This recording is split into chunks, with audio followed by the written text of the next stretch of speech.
Welcome everyone to the Strengthening Partnerships for Students with Disabilities webinar series. Our session topic is Beyond Labels, a family guide to supporting students with language and disability needs. This presentation is brought to you by the California Department of Education, Special Education Division, and the Seeds of Partnership Project. Thank you for taking the time out of your schedules to join us. As we get started, I want to point out that we have a few language options for this session. American Sign Language will be spotlighted. Captions and translated captions can be accessed finding the Show Captions icon at the bottom of the Zoom menu and selecting the arrow. This opens up a menu where you'll select the translation button. If it's turned blue, then it's active. On the menu, choose My Caption Language, where you select the language you'd like the captions to display. For example, the slide shows the speaking language is English and what it looks like if I'm choosing to display Spanish captions. I'll pause now to share the instructions in Spanish for the translated captions. Tenemos algunas opciones de idiomas para esta sesión.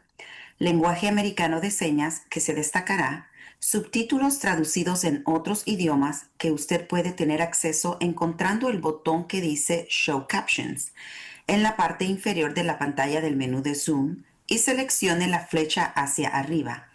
Esto abrirá otro menú donde puede seleccionar el botón de traducción. Si el botón está en color azul, significa que está activo. En el menú, escoja My Caption Language y escoja el idioma que usted desee leer los subtítulos. Por ejemplo, esta diapositiva dice que el idioma hablado es inglés y que los subtítulos están en español. Gracias. Next slide. My name is Robin Ryan. I'm the coordinator of Seeds of Partnership Project, and with me supporting in this session are colleagues from Seeds of Partnership and the California Department of Education Special Education Division team. We are excited to bring forward this webinar series. Our goal is to create a space where families of children and young adults with disabilities, educators, and other professionals come together to learn and connect with effective strategies, resources, and insights that support students with disabilities. Sharing knowledge and experiences through presentations and spotlights, our aim is that these sessions will inspire meaningful conversations, foster collaboration, and highlight the voices of parents, students, educators, and others who support to make a difference in students' lives. Our topics are generated from direct input from both families and educators in California, and we look forward to adding additional areas highlighted by those of you joining us in these sessions or tuning into recordings and completing the feedback form. We are adding the link to that feedback form now into the chat, and the link will also be displayed on the screen toward the end of the session. We do hope you take the time to share your thoughts with us about the session and consider future sessions. This session is being recorded, and the recording will be available at our Seeds website in the e-learning gallery, where you can also find previous recordings and registration for upcoming webinars. For those of you who may not be familiar with Seeds of Partnership, Seeds is a long-standing technical assistance project housed within the Sacramento County Office of Education and funded by the California Department of Education's Special Education Division. We partner with the California Department of Education on a variety of initiatives, and our work spans several areas, providing training, developing resources, and offering support around all things family engagement, assisting with compliance and improvement monitoring, and coordinating for the 33 family empowerment centers across California. To learn more about our work and resources, we invite you to visit our website at www.seedsofpartnership.org. Next slide. Our session today. So our focus is to learn more about English learners with disabilities. What does the data say? Explore facts and myths and learn about eligibility, rights, and responsibilities when a student qualifies under both frameworks. Discover practical tools for serving dually identified students and for collaboration between teachers, specialists, and families. In the spotlight for this session is a project funded through the California Department of Education, Special Education Division. Their work is a part of the California statewide system of support efforts. They're multilingual students with exceptional needs, or known as Project MuSE, led by Imperial County SELPA. They have a focus on providing evidence-based best practices, resources, and training to LEAs for students with disabilities. We will hear from SELPA coordinator Vanessa Lopez Mendoza. Next slide. I'd like to now welcome our California Department of Education Special Education Division Director, Dr. Rachel Heenan, for some opening remarks. Thank you, Robin. Good morning, everyone. As Robin said, my name is Dr. Rachel Heenan. I am the Director of the Special Education Division at the California Department of Education. Welcome to the latest session of the Strengthening Partnerships for Students with Disabilities webinar series. I'm truly excited for today's presentation. Now, when I think about the various aspects of what makes California schools so unique, I immediately think of the diversity our student population brings and how every day students learn with one another in classrooms, but students also are constantly learning from one another as well. Each one of our students brings unique assets that make the classroom a better place to learn because they are there. For example, it's amazing to think about this. 4 in 10 students in kindergarten through grade 12, 4 in 10 bring the assets of speaking a home language other than English into our classrooms. Not surprising, California has one of the largest population of multilingual language learners in the United States. In fact, California has approximately 200 languages spoken in the homes of our students, 200 languages. And as many of you know, research shows the study of diverse languages and family culture enhances students' mental flexibility. It strengthens their ability to learn in all subject areas and introduces them to new perspectives. So therefore, fluency in another language will open more opportunities for our students to succeed, which is even more essential as our world continues to become more interconnected. Children, all children, including children with disabilities, can successfully learn 2 or more languages. And we know that language proficiency in both the primary language and English and academic needs vary widely. And navigating the educational system to both support language acquisition and services for students with disabilities can feel very complex and even daunting at times. Which connects us back to today's webinar, which will focus on supporting students with both language and disability-related services and supports. This session, like I said, very excited, will offer to families, educators, administrators, resources, approaches, and valuable perspectives on students and supporting students who are duly identified as both English learners and having a disability. Together, we remain committed to advancing the achievement and success of English learners with disabilities across California. We're proud to highlight the work of Project MuSE, who's here today, a state system of support resource lead, whose leadership continues to drive meaningful advancements for students, families, and educators across our state. So I urge our districts, our educators, our administrators to connect with Project MuSE, as their expertise in this area is unmatched. So thank you for partnering with us today. On behalf of the California Department of Education, the Special Education Division, an enormous thank you to everyone in the audience as we build stronger, more informed, and more collaborative partnerships between our families, our educators, our special ed support systems across California. And lastly, as always, my sincerest thanks to Robin Ryan from the Seeds of Partnership for her continued work and support on this webinar series. I'd love to give some virtual shout out and gratitude to Robin for all that she does in her leadership in this great state of California. So again, thank you for your time, your support, and your dedication. Thank you for being here. And now let's get started. Thank you, Dr. Heenan.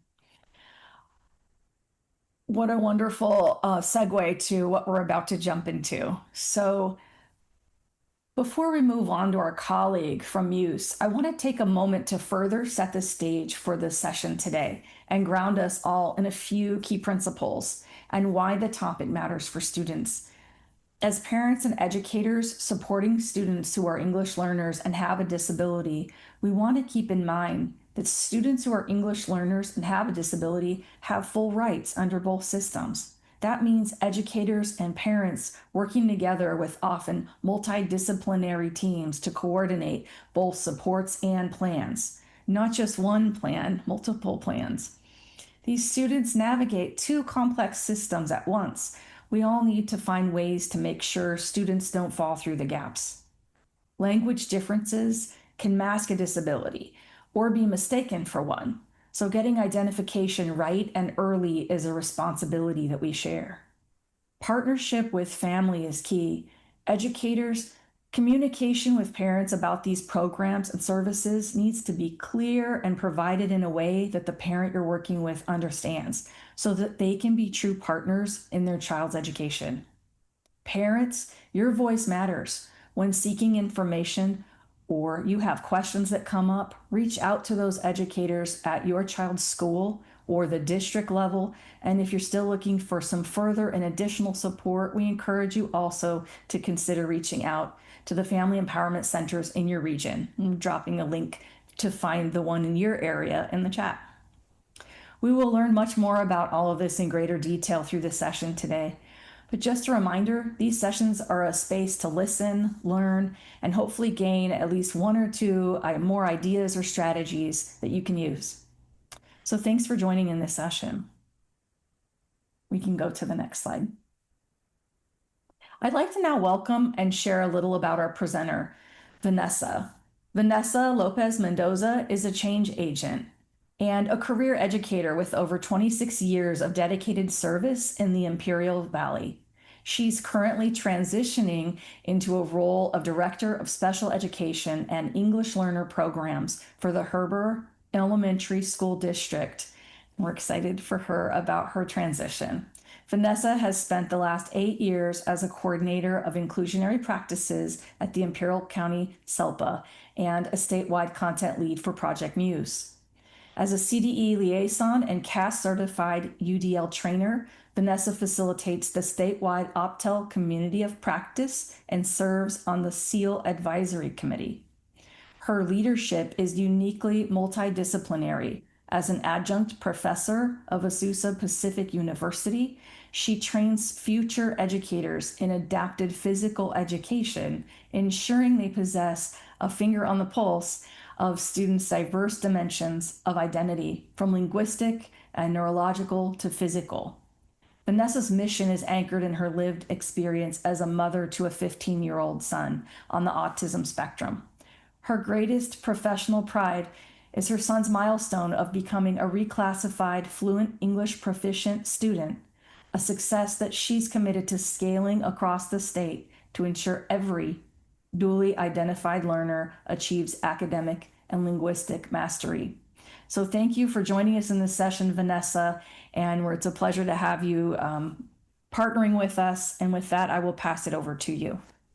Thank you so very much, Robin. Good morning, everybody. Thank you so much for joining us. I'm very excited to be here and in embarking on this journey, all of us partners here together. So let's jump into it by jumping into our next slide and grounding ourselves in the content for today.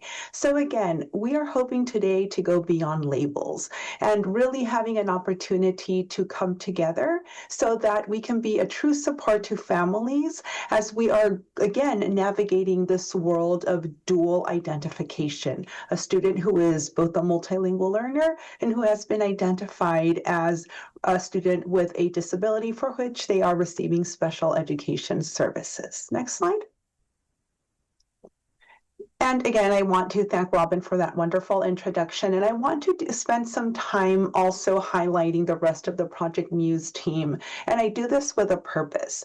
I do this with a purpose to highlight the diverse backgrounds, trainings, expertise, and experience of our team members, to know why Project MuSE has been so pivotal in the work that we are embarking on statewide because of those multiple lenses. I want to start off with our current senior SELPA director, Christina Savala.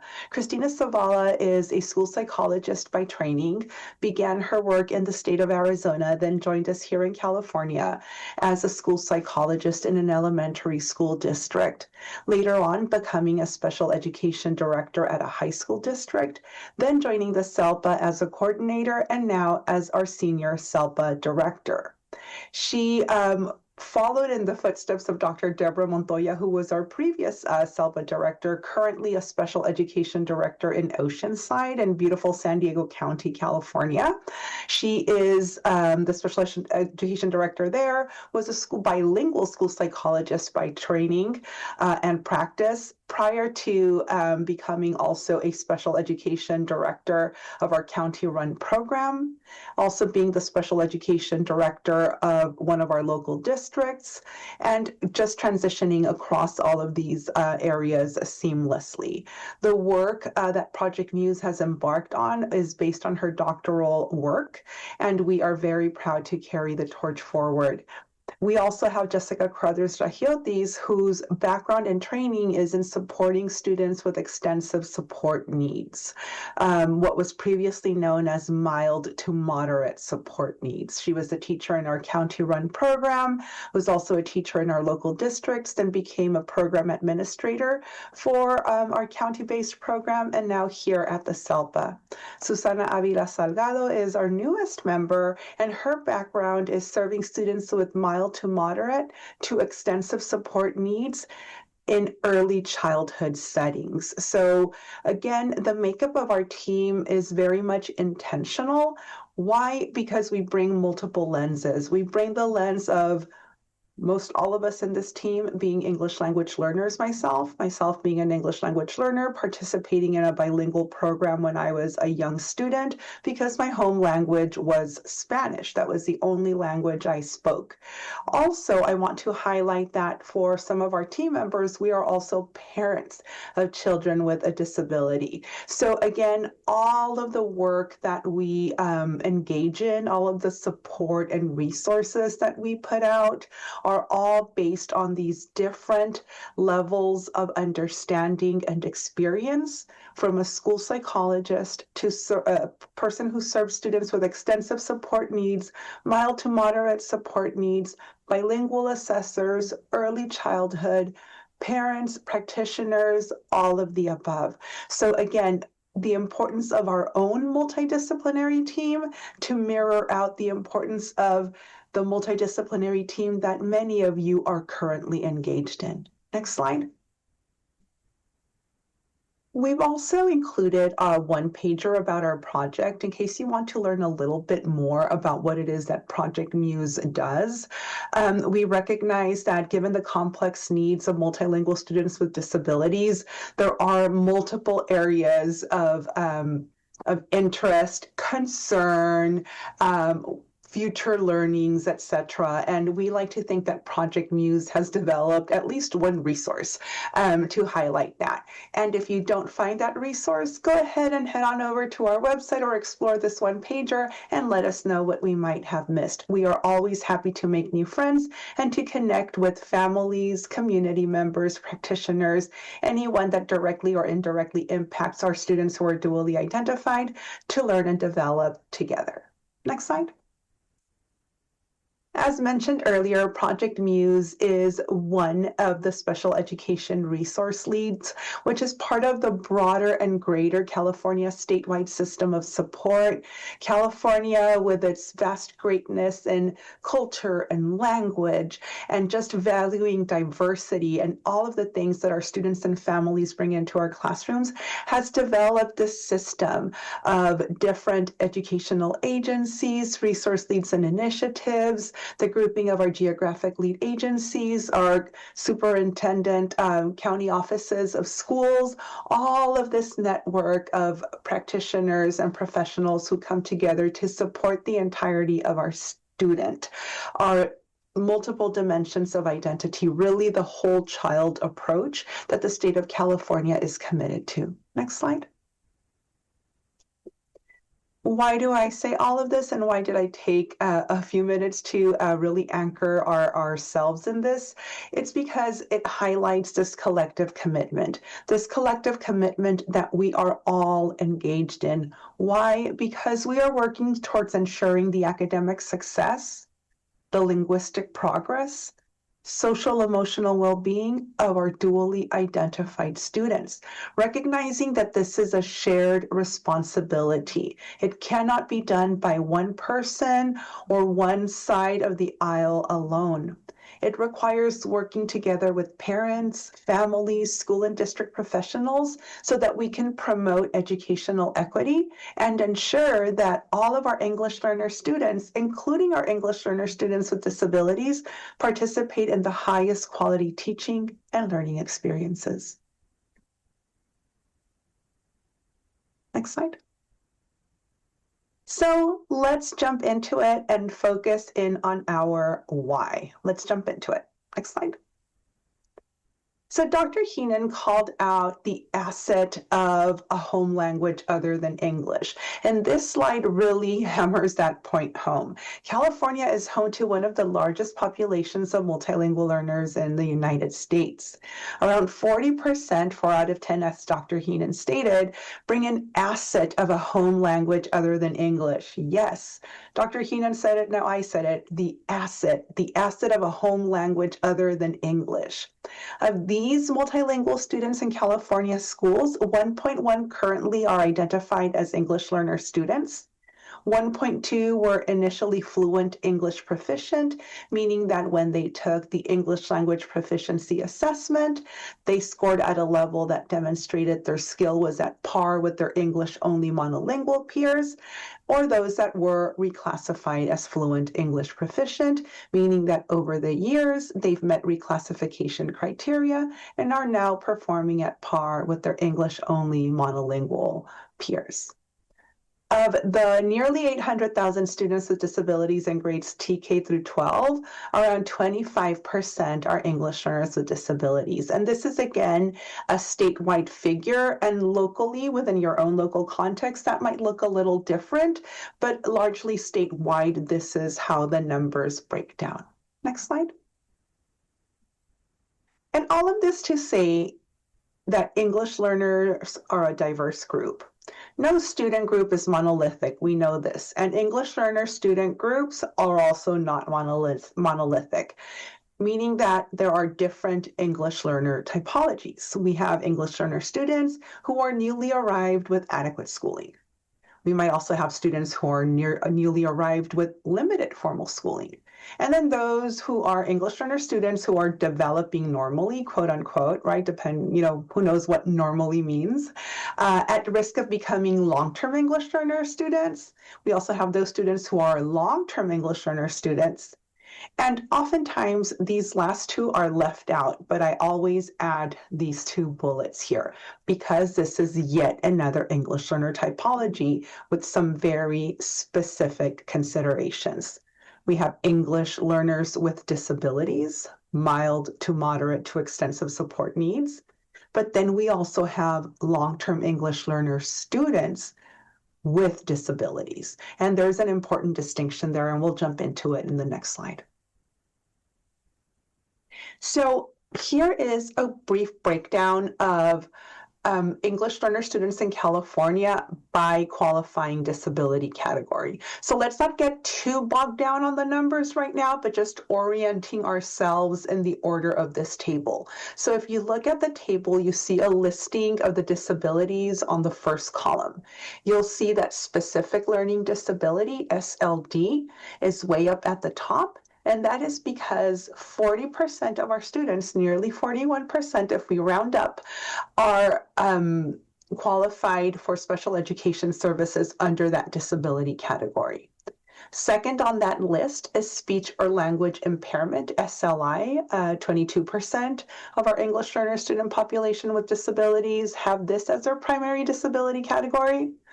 And then third, we have autism, 16%. And number 4, I like to add number 4. I usually do the top 3, but sometimes I add number 4 just because we might see some shifts between 1, 2, and 3, depending on your local context. We have other health impairment, OHI, which is at around 11%. Other health impairment, think of students who meet eligibility criteria under OHI are typically related to attention deficit disorder, attention deficit hyperactivity disorder. There might be issues related to diabetes and any other impacts to the vitality of the students, impact to the vitality or access for student in the academic environment. So again, just orienting ourselves to the breakdown. Perhaps as a parent, you're seeing where your child might be in this percentage, and you might start thinking, okay, if my child has one of these disabilities that are this lower on the list, what might that potentially mean to their educational program? If your child is meeting eligibility criteria under one or more disability categories, because we know that comorbidity does occur, we want to start thinking about that too, because layered on top of that is that context of being a multilingual learner and how these disabilities manifest individually is going to potentially look different when we have issues of comorbidity. And then on top of that, language acquisition process for the student and what receptive and expressive language looks like and sounds like for them. Next slide. And so if we get down to the nitty gritty, right, the numbers, let's talk about numbers. I'm not a big fan of numbers, but I think it's important for us to ground our conversation around why this topic is important. We know as parents what we feel is important, but we also want to be well informed, is this comparison of EVER-EL. So first, let's set the context for what we're looking at here. We have 2 pie graphs. The first pie graph is going to give you some information around English learners without disabilities. So just English learner students, no disability, at least identified. The next pie chart is, and it's labeled right up there, English learners with disabilities. So these are our English learner students who have a disability, at least one disability identified, and they currently are receiving special education services. So you're going to see some labels, and I'm going to give you some information because unfortunately in education, we love our alphabet soup, right? Sopa de letritas, like a lot of this, just shortened way of communicating a broader concept. So let's start with the dark blue, that royal blue, where you see the label RFEP, RFEP. RFEP or RFEP is Reclassified Fluent English Proficient. These are students who were initially identified as being an English learner, but through their education, through receiving comprehensive ELD, towards receiving instruction services, etc., they were able to meet reclassification criteria, which are 4, to establish that they are performing at par with their monolingual English-only peers. So if you're a student who's an English learner without a disability, we see that rate around 50%. Around 50% of our students who were at one point identified as an English learner are reclassified. When we look at the other side for English learners with disabilities, we see that that percentage is less. And that should already be making us think about certain things, right? Like, I wonder why that is. Is it because of the disability? Is it because of the academic structures? Is it because the student is having limited access to one or the other? Like, what is it, right? So we're beginning to wonder and think, and ideas are percolating in our brain, right? But I will tell you that over the years, we've been doing this work with Project MuSE this is our 8th year. We've seen this percentage for English learners with disabilities increase greatly. Back in 2018-19, when we first started this work, I think we were somewhere in the mid-teens. So around 15-16% of English learners with disabilities were reclassified as fluent English proficient. So we have seen great growth across the state, especially considering the release of a resource such as the California Practitioner's Guide for supporting English learners with disabilities, which is linked towards the end of our presentation today. So another piece of information that I want to highlight here is the chunk of students identified as long-term English learner students. So long-term English learner students are students who have been identified as being an English learner for 6 or more years. Let's take a look at the comparison. On the first graph, we see that around 8% of students who were an English learner at one point of their academic career are still an English learner, therefore considered long-term English learner. If we look at the other chart, English learner with disabilities, that orange section there, we see that it's 22.3%, almost 3 times. And again, that is going to help us start thinking and start wondering, right, why that might be. Is it potentially because of the disability? Is it potentially because special education time is competing with English learner time? Is it because of master scheduling issues when we look at our older students?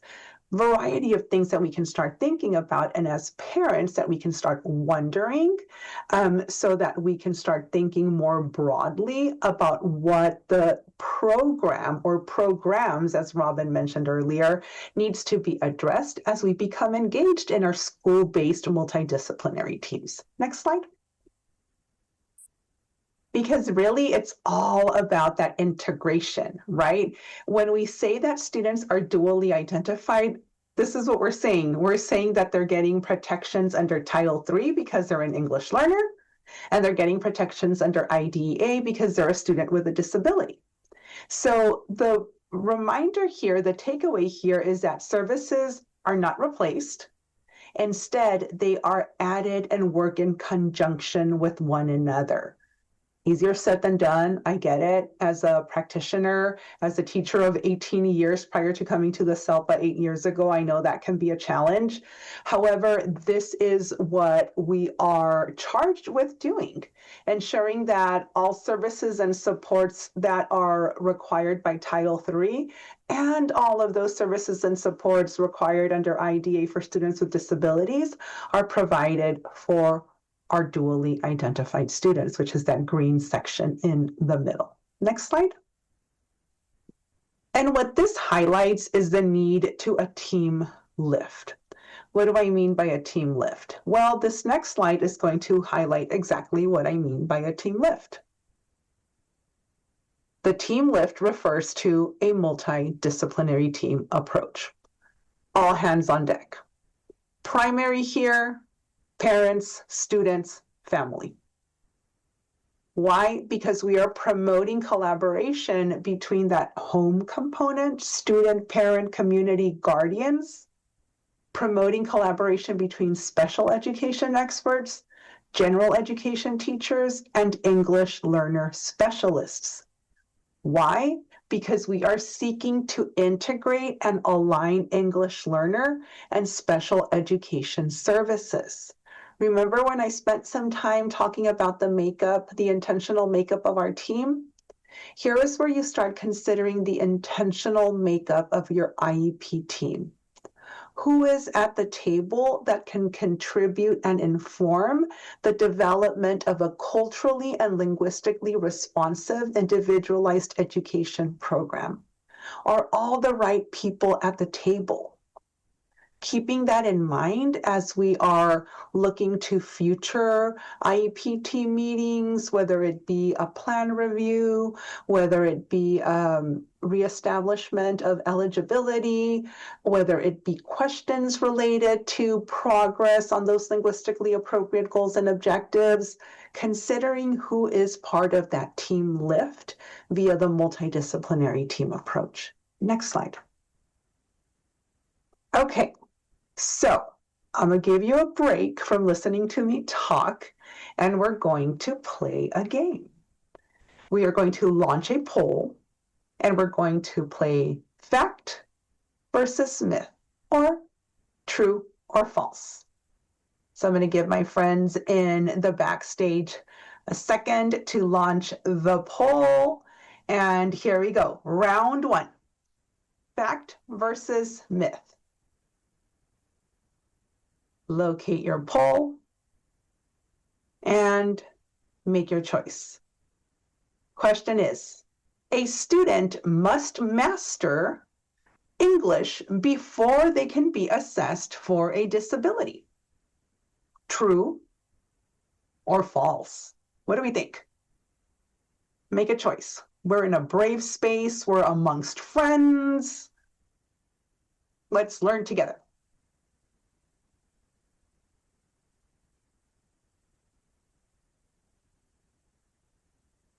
Go to the next slide. The answer is true or false, and most of you answered false. And what is the reason for that? Let's look at the takeaway. Next slide. And this is the takeaway. Federal and state law require timely assessment. You don't have to wait. If you suspect a disability, you have the right to request an evaluation regardless of English level. Good job, friends. That was great. Let's keep it up and let's move on to round two. Round two, here we go. Round two, next slide. Let's show the question. The question is, speaking two languages at home will confuse a child with a disability, or it might slow down their progress. True or false? What do we think, friends? Make your choice.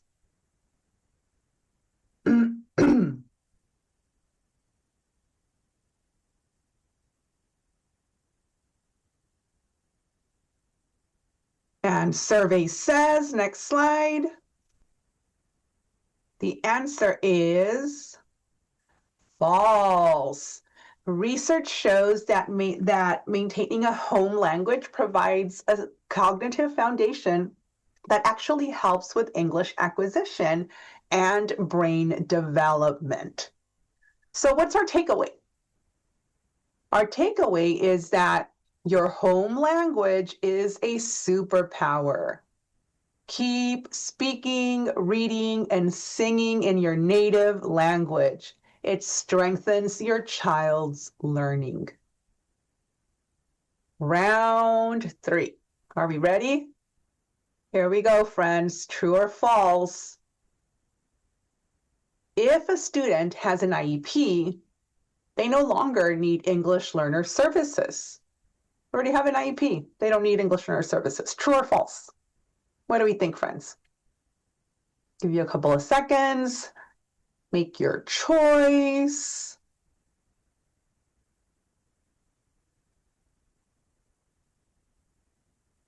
All right. Answer revealed in 3, 2, 1.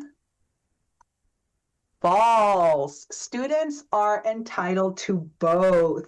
Special education supports the disability, while EL services support language access. This is not an either or. And why? What's the takeaway? The takeaway here is that your child is dually identified, and as such, they deserve a seat at both tables to ensure they can access the full curriculum. Okay, are we ready? We have 2 more rounds. Here we go. Round 4. True or false? The appendices in the practitioner's guide are only for teachers and lawyers. There's nothing I can find there as a parent or guardian or community member. Just for teachers and lawyers. True or false? And I'm horrible at hiding my tone. I know what I want you to choose.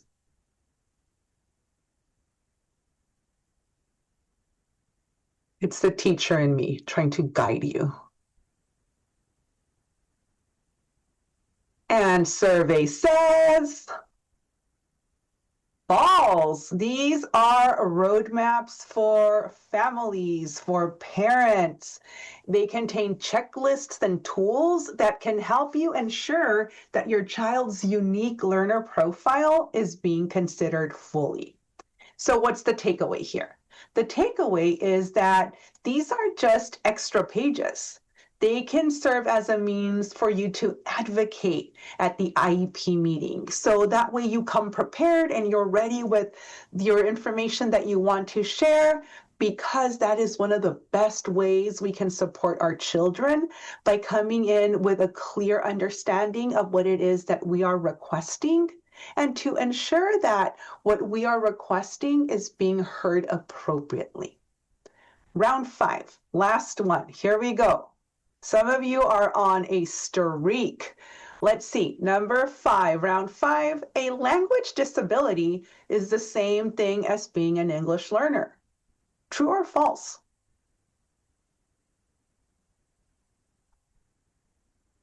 A language disability is the same as being an English learner.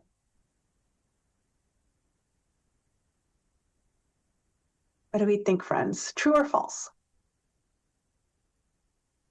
Survey says false. One is a difference in processing. The other is a journey in acquiring a new tongue. Distinguishing between them is the key to right support. So what's the takeaway? What should I remember about this? The takeaway here is that we look at the whole child to make sure we aren't mislabeling a language barrier as a learning disability, or vice versa. And guess what? As parents, family members, and guardians, you have critical bits of information to contribute to making sure that we are not mislabeling. Okay. How are we feeling? Are we feeling that we're ready to better advocate, that we have some tools and knowledge when we show up at our next meetings?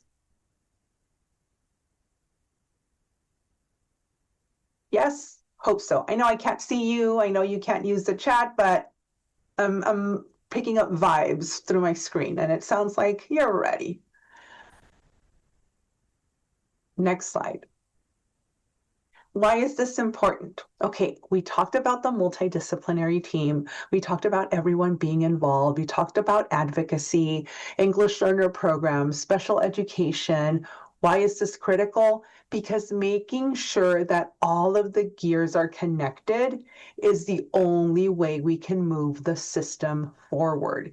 For many years, I kept having this visual of, here's the parent gear spinning wildly, right? You're trying to get all of these different things done for your child.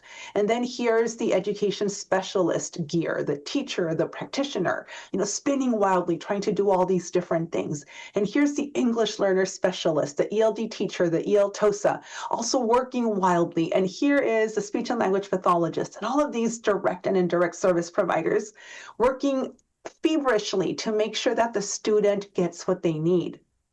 But if those gears aren't connecting, they can't move that machine forward. And this is my call to action for all of you. We're all working way too hard independently, individually, and think of how much further we could move if we connected our gears to move forward together. Next slide. And that was a huge roundabout way for me to say that I want us to dig in to the power of our voice. And I say our voice because I identify as a parent of a child with a disability. So this was critical for myself in my own journey in supporting and advocating for my son. So let's go into the next portion of our time together. Next slide. So very quickly, we were going to do a digital scavenger hunt. I don't know that we'll have enough time to do it the way I envisioned it, but let me explain what my thinking was. So my goal for you was that we bridge your expert knowledge, because as a parent, you possess expert knowledge of your child and the school's technical planning. Our second goal in this activity is to help familiarize parents and participants with the appendices page from the California Practitioner's Guide for Educating English Learners with Disabilities, and to tell them exactly how these could be a support to use them as advocacy tools. So let's move to the next slide and we'll do the scavenger hunt together, friends. So I'm going to invite you to, if you're on your device, whether it be your phone, tablet, laptop, etc., go to the website multilingual-swd.org. When you land at our homepage, I want you to find the toolbar and hover on Resources. If you move your cursor or your arrow over to the California Practitioner's Guide section, select Appendices or Figures. You can do that on your own right now. And then you can engage in a search and find. I'm going to give you some prompts so that you can find 3 key resources that I think should be part of your toolkit next time you show up at an IEP meeting or have some questions and want to gather and organize your thoughts. Next slide. So the first resource I am going to share with you, is the Home Language Expert Tool. So this in the Practitioner's Guide is known as Appendix 4.2, and it is the English Learner Parent Questionnaire. And what that questionnaire does is it provides parents a structured way to share information around language development, language usage, and language instruction. What I really appreciate about this resource, and I don't know if it's Alexis or Laura who's running the slide deck, but if we could pop open Appendix 4.2 just really quickly. It should be linked in the slide. Yes, here we are. So Appendix 4.2 provides you a structured manner of collecting information that you as a parent have that you could share with the school team. And it starts with basic questions like, which language did your child first learn to speak? Was your child's language development in his or her first language similar to that of his or her siblings? If no, please explain. And you can scroll down and so that we can see the next section, which is on language usage. And it allows you to share information related to the primary language used by the adults, by the child. What language does your child use most? Does your child understand when you speak to him or her in L1? Yes or no? And again, these are critical bits of information that oftentimes don't make their way into the development of that IEP to fully consider how it is that the child is communicating. We can return back to the slide deck. And I want to spend some time talking about communication. We know that for some of our students, they may not be speaking students. They may be non-speaking students. That, however, my friends, and you know this, doesn't mean that they are non-language possessors. They have language, but the way that language manifests might look and sound different. We are considering now different preferred modes of communication, whether it be picture cards, whether it be communication binders, Dynavoxes, any other type of assistive technology to aid in communication, verbal approximations, utterances, eye gaze, if that's what the student is utilizing. So all of that information is critical that it makes its way into the development of the IEP via the English Learner Parent Questionnaire and the next slide also. On the next slide, we have Appendix 4.8, and Appendix 4.8 is the parent report for IEP development. And that form really helps support information that you want to make sure makes its way into the IEP. So if we pop it open just briefly so we can orient our participants to it, it's very much open-ended, and it has areas for you to answer. What are your hopes and dreams for your child? What are your child's strengths and interests at the school? What are your child's strengths and interests at home? What are your child's favorite subjects? How does your child learn best? What questions and/or concerns do you have? What goals do you have for your child the next year? What hopes do you have for your child? Where do you see your child at age 25? And all of this is critical information because in the development of that individualized education program, especially as we're looking at transition opportunities, post-secondary opportunities, whatever those might look like, depending on your students' current needs, are important to be considered during that annual development of the IEP, keeping in mind that end goal at age 22 or graduation, whatever happens first for your student. Next slide. And then finally, there's an additional resource that we were going to hunt and find during the scavenger hunt, but Figure 3.4 is a great resource that is titled Tools for Gathering Extrinsic Factor Data. So in case you want to add more oomph, more information to that IEP. There are some types of data, descriptions of that data, and examples of what could be used to gather extrinsic data, right? As we're trying to build that more robust English learner profile. But specifically, I wanted to highlight that interview section. Gathering information from those who know the student best is going to be critical that we involve family members, because again, you bring expert level knowledge on this regard to the development of that IEP team. Let's go back to the slide deck. And finally, as we start rounding up our time together here, let's talk a little bit about what I hope we got out of that scavenger hunt as far as takeaways go. Next slide.